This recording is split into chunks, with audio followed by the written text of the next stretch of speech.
I am the river's flow, the temple's stone. I am Egypt. I am its power. I am its highest lord. There is no God for you, except me. Every breath you take belongs to me. The palace you sleep in, mine.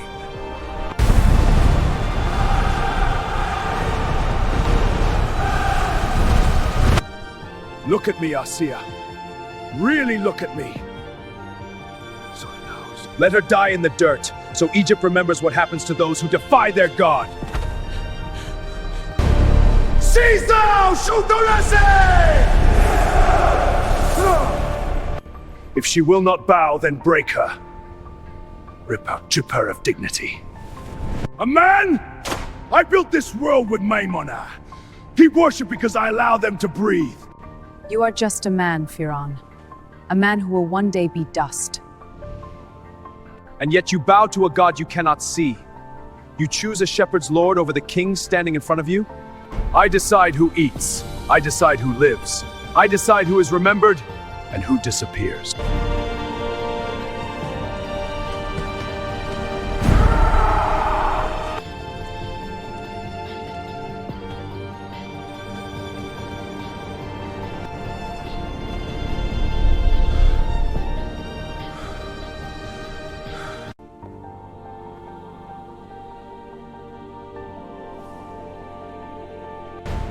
I am the living barbarian of the god's Yule.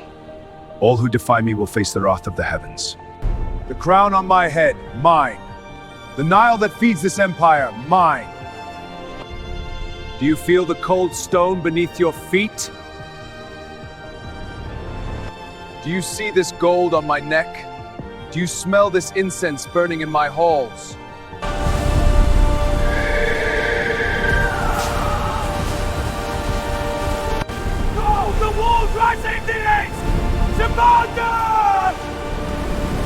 I believe in the Lord of Moses and Aaron! Look at me, Asiya. Do you see this gold? Do you smell this incense? Do you feel the cold stone beneath your feet? Every breath you take belongs to me. The palace you sleep in, mine. The crown on my head, mine. The Nile that feeds this empire, mine. And yet, you bow to a God you cannot see. You choose a shepherd's lord over the king standing in front of you. Fir'awn stepped closer.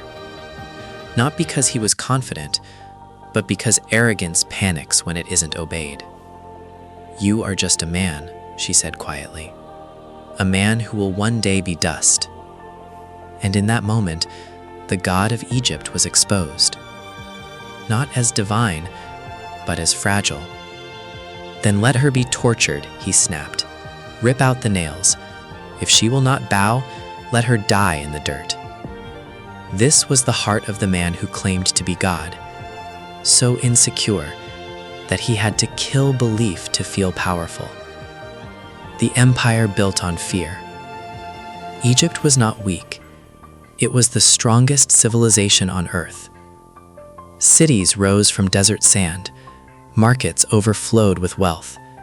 The Nile turned mud into gold, and at the center of it all sat one man, Fir'awn. In Egypt, no one moved without permission. No one spoke without caution. No one breathed without fear. "My lord," an official whispered, "the workers complain. The quotas are impossible." Fir'awn didn't raise his voice. He didn't need to. "If they have time to complain," he said, "they have time to think. Increase the quotas. Let them remember their breath is a gift from me." Power became arrogance. Authority became obsession. And obedience turned into worship. "Why look to the sky for rain?" the priest said. "The Nile rises because our king commands it." To doubt Fir'awn was to doubt food itself. The people beneath the empire. But beneath the palaces lived a people crushed into silence. Bani Israel. Worked until exhaustion felt normal. beaten until pain felt routine. Their sons were killed, their daughters spared, not from mercy, but to ensure slavery never ended. Dead women don't give birth, Fir'awn said. This empire must never run out of hands. And for a time, it worked. Until a dream shattered everything.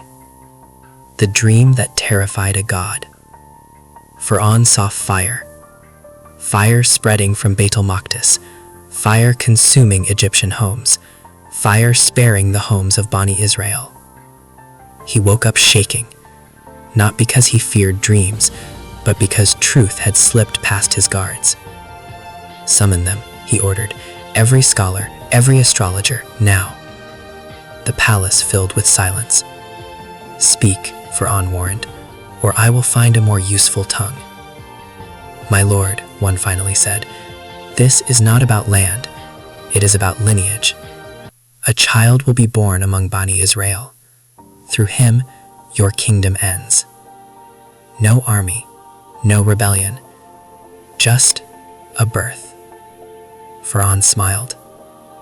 If the threat is a child, he said, then we kill the future. The year of slaughter. Every newborn boy was sentenced to death. Soldiers went door to door. Midwives were threatened. Neighbors became informants. Pregnancy became a crime. Birth became a death sentence. And then came the compromise, a cruelty only a palace could invent. 1 year the boys live. Next year they die. Enough survive to work, enough die to remain weak. That was the system. And Musa alayhi salam was born in the killing year. A baby against an empire. His mother hid him, but fear grows louder with time. Then Allah placed guidance where no soldier could reach.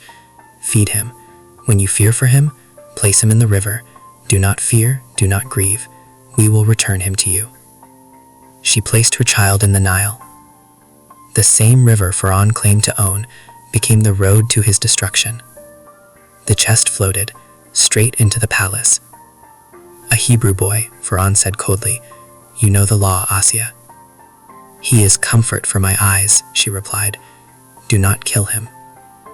And the decree maker spared the decree breaker. Fir'awn brought the prophecy into his own home. The tyrant raises his own end. Musa grew as a prince. While his people built the empire, he walked its halls. Until one day, he saw what Egypt called normal. A Bani Israel man being beaten.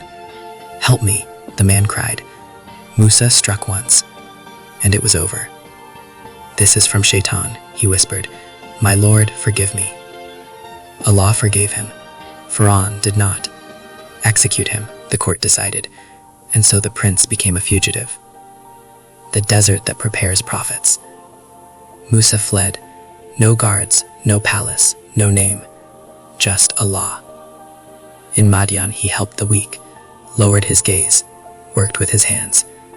10 years of patience, 10 years of humility. Until the fire appeared. Not to warm him, but to choose him. I am Allah, came the call. Go to Fir'awn. The return of the truth. Musa returned to Egypt with no army, just certainty. Release Bani Israel.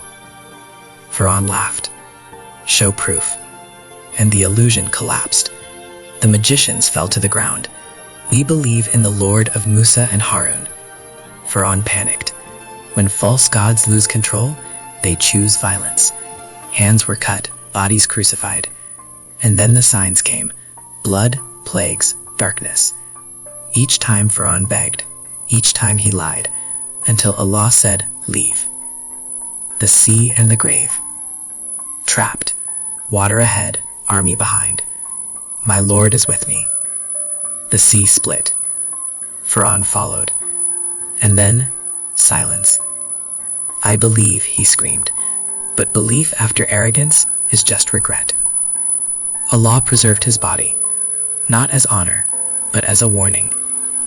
The man who claimed to be God couldn't buy a single breath. The final truth.